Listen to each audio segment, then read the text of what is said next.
Thank you, Francesc. And I'd also like to thank the study team for their excellent work on this study. And of course, it was funded by the government of Denmark, and that deserves mention as well for their support. I guess given the fact that the views on this issue are held rather passionately by individuals who have served in very difficult circumstances, who look for explanations for really challenging situations that they've faced, that it's not an easy study to write. And so we're grateful that the team has done such a good job at trying to disaggregate some of the issues. DPKO, the Department of Peacekeeping Operations, chairs something at the UN called the Integration Steering Group, which brings together the heads, or at the level of heads of agency, of all of the UN actors that you might imagine that have a stake in this: UNICEF, UNHCR, UN OCHA, the High Commissioner for Human Rights, etc. And it was this group that commissioned this study, and this Integration Steering Group asked the team to collect evidence of positive and negative impacts, as have been mentioned by Vicky, on 5 key areas. And the reason we did this is because these areas have been areas of contestation for a long time.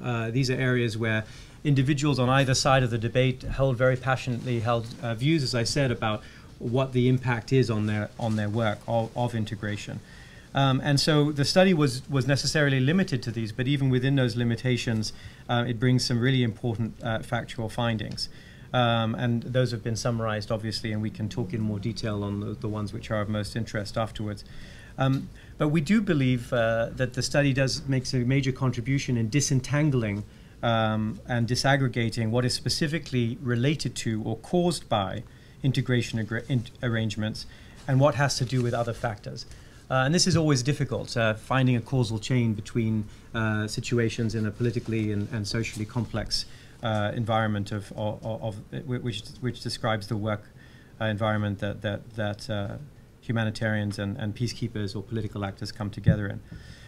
But integration has, I think, been an easy scapegoat for a number of negative developments for humanitarians that, when looked at more closely, are in fact driven more by factors that the study describes in detail. These include contextual factors beyond our control, such as the specific conflict dynamics, and challenges related to the humanitarian system itself, to the position of major member states moving into the environment with a great degree of political leverage, to the UN mandate. And Francesc, you were talking about the drafting of UN mandates, and you had mentioned that as well, Alison, as being important, and not necessarily to the integration structure themselves.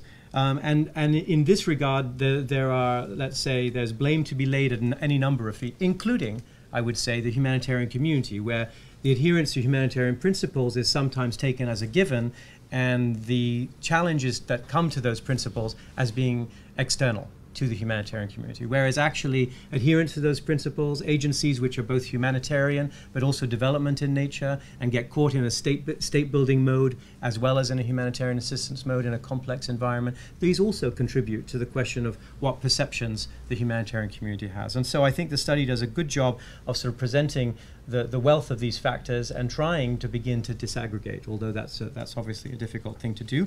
And so the fundamental conclusion, I think, that we must all draw from it, which is the conclusion of this report, is that we need to look at everything in a very context-specific way, looking at the political environment, looking at the conflict environment, looking at the perceptions of all the various actors on the ground.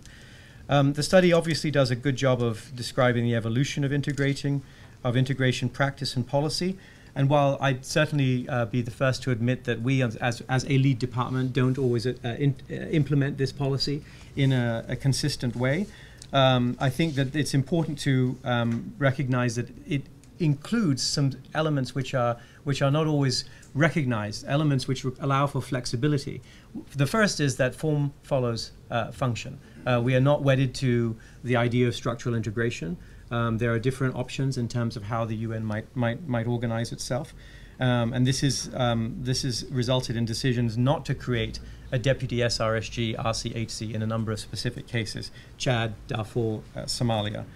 And that policy, the UN's integration policy, also explicitly recognizes the need for integration arrangements to, quote, allow for the protection of humanitarian space, unquote. And this clearly distinguishes our policy from emerging policies of other intergovernmental actors and member states. And I would say it clearly distinguishes, for example, from the approach which is being called a comprehensive approach, which NATO is coming back from its lessons in Afghanistan, thinking about creating. While on the one hand there are some similarities in the sense that there's a recognition that you can't advance very much on any one particular front, state building, military, political, unless you advance on all. The purpose of UN integration is not to defeat an enemy on the battlefield. The purpose of UN integration is to advance peace consolidation. And I think that's a very important difference. It's also important to understand that what we want to do in integration is really to maximize the collective impact of all the UN actors and associated members of the humanitarian community on the ground. And that means that there are sometimes contradictions because the tasks are complex and interrelated. And as I mentioned, a number of humanitarian agencies, for example, also have state-building functions which they want to carry out. And this makes the line between humanitarian relief and national capacity development difficult, for example, health or education. And it's not always clear, particularly to host governments which are coming out of conflict, which are nascent, which are fragile, that the distinction of humanitarian space should accrue to any organization which in its humanitarian activity claims humanitarian space if it's doing work, for example, let's say in health and education. And I think that's a very difficult one to grapple with. But I must say, in any election anywhere in the world, including any in the UK, educational policy is a political matter. And why should one assume that it wouldn't be in a post-conflict situation? So I think these are important things that we need to grapple with. But we would argue that the integration structures which bring together, as Alison was saying, political and civilian leadership allow for an ability to try to deal with these contradictions and try to solve them in the context of the field.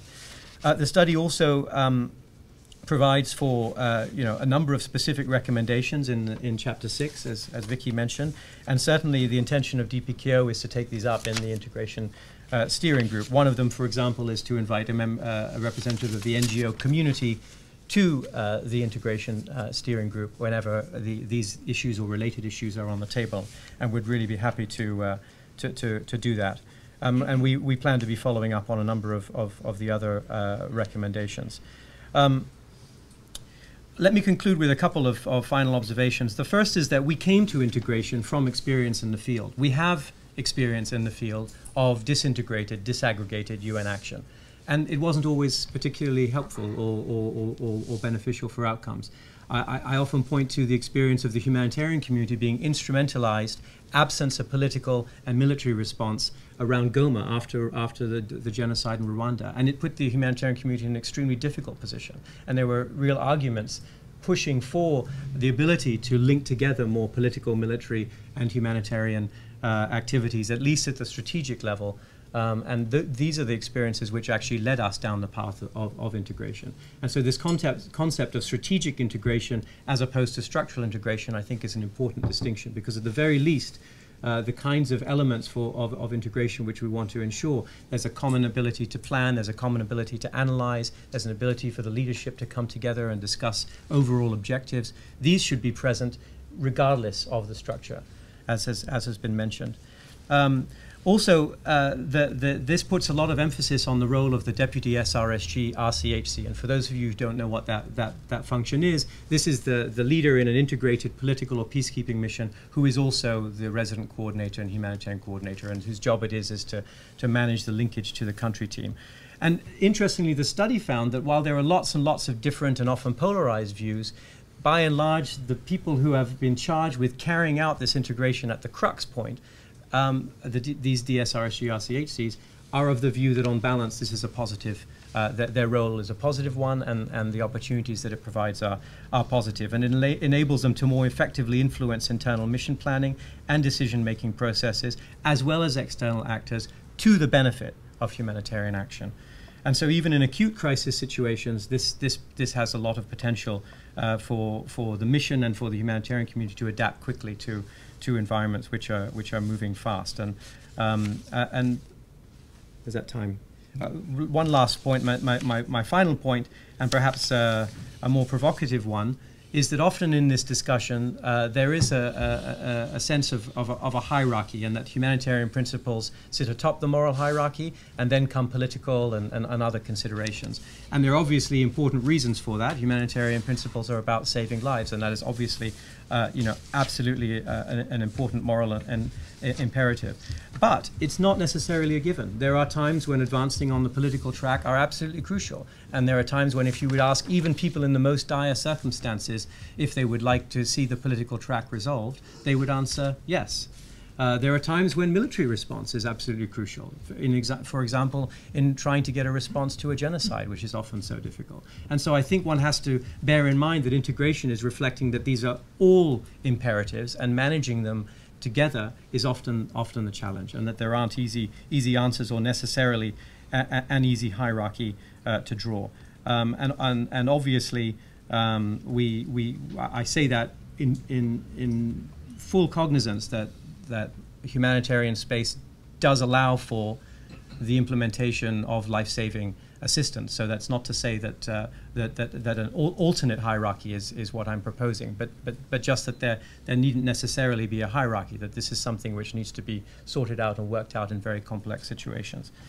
And so, in a way, the starting point that applies to all of us is that we are all aiming to alleviate suffering. We're using different means towards that goal, but peace consolidation is about alleviating suffering just as much as is humanitarian assistance, and that we will need to deal with the difficult dilemmas that the study team have highlighted as we work towards what is, in the end, ultimately a mutual goal. Thank you. Thank you, David.